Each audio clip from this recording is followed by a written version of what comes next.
외가리였다. 외가리가 커다란 날개를 천천히 침착하게 펄럭이며 무리를 날았다. 한편으로는 걸리적거리는 게 있는 것 같았고 한편으로는 자유로워 보이는 모습이었다. 긴 목을 짧게 움츠리고 검은 빛깔의 다리는 뒤에 매단 채 날았다.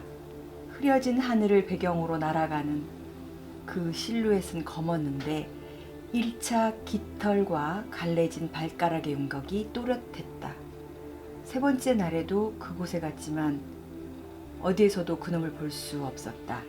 그는 평생 처음 무력한 사랑을 느꼈다.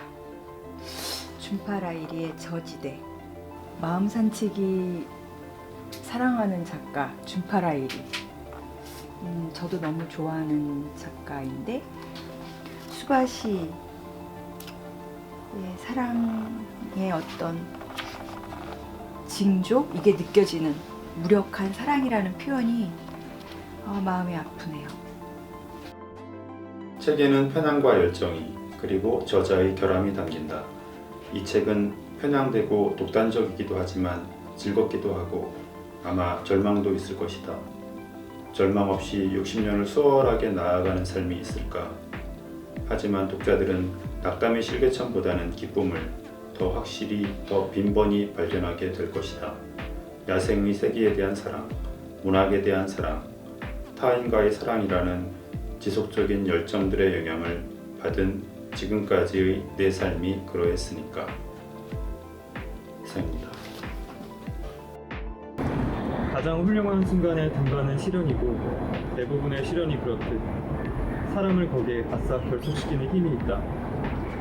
사람들은 모두 끝난 뒤의 승리를 기억하지만 그건 행복처럼 막연한 것이다. 절망의 순간이 훨씬 더 생생하고 잊히지 않는다. 네. 더 읽을까요? 우리가 무엇을 갖고 있는지가 중요한 것은 욕망의 세계다.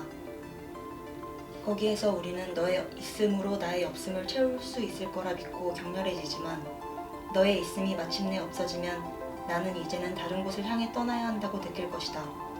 반면 우리가 무엇을 갖고 있지 않은지가 중요한 것이 사랑의 세계다. 나의 없음과 너의 없음이 서로를 알아볼 때 우리 사이에는 격렬하지 않지만 무언가 고요하고 단호한 일이 일어난다. 함께 있을 때만 견뎌지는 결여가 있는데 없음은 더 이상 없어질 수 없으므로 나는 너를 떠날 필요가 없을 것이다. 너무 빨랐나요? 첫사랑은 두 번 다시 겪을 수 없다. 첫째도 복수형이 될 수 없다. 첫인상도 첫 만남도 첫 삽도 첫 단추도 첫머리도 두 번은 없다. 하지만 첫눈은 무한히 반복된다. 해마다 기다리고 해마다 맞이한다. 맞나요? 자꾸 만나니까 나아졌다는 것은 그의 생각이나 태도가 개선되었다는 뜻이 아니에요.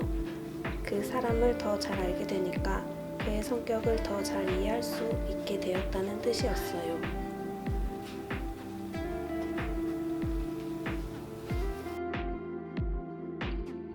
말은 무엇을 의미할까?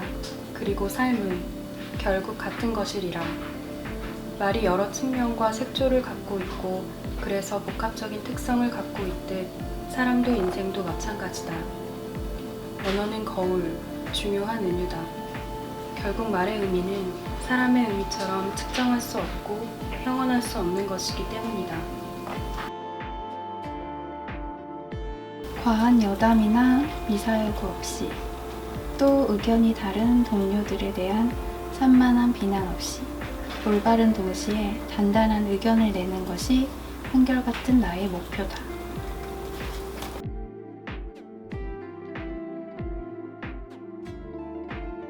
제가 오늘 소개하고 싶은 구절은 최윤필 기자님이 쓰신 가만한 당신의 한 구절인데요.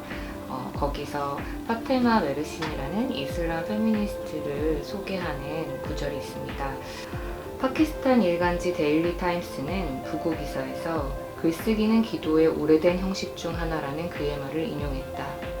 글을 쓴다는 건 소통이 가능하다는 것, 그들 안에 선량함이 있다는 것을 믿는 것이고 그들의 반대함과 더 나아지려는 희망을 일깨울 수 있다는 믿음을 실천하는 행위다. 월경의 꿈에는 하렘의 여성들이 춤추는 에피소드가 등장하는데 그중 가장 부드러운 춤사위를 자랑하던 미나라는 여인에게 화자가 요령을 묻는 장면이 나오는 모양이다.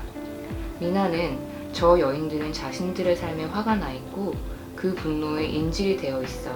그건 슬픈 운명이지. 비록 여기는 감옥이지만 더 열악한 감옥은 스스로 만들어낸 감옥이야 라고 답한다. 저 구절은 뉴욕타임스에 소개된 어머니의 일화, 즉 인적 없는 새벽의 빛깔을 동경하는 하렘 여인들의 영적, 지적 노마디즘과 해방의 열망을 떠올리며 썼을지 모른다. 그리고 스스로 만든 감옥에는 갇히지 않겠다는 그 각오가 극지의 해방구라 해도 좋을 이슬람 페미니즘의 터전을 일군 메르시니의 낙관과 믿음의 미천이었을 것이다. 네, 제가 읽고 싶은 부분은 여기까지고요. 저도 올 한 해 이런 글에 대한 믿음, 낙관, 그리고 저 스스로 만든 분노에 갇히지 않으면서 또 한 해 동안 좋은 책들을 열심히 만들어 보도록 하겠습니다.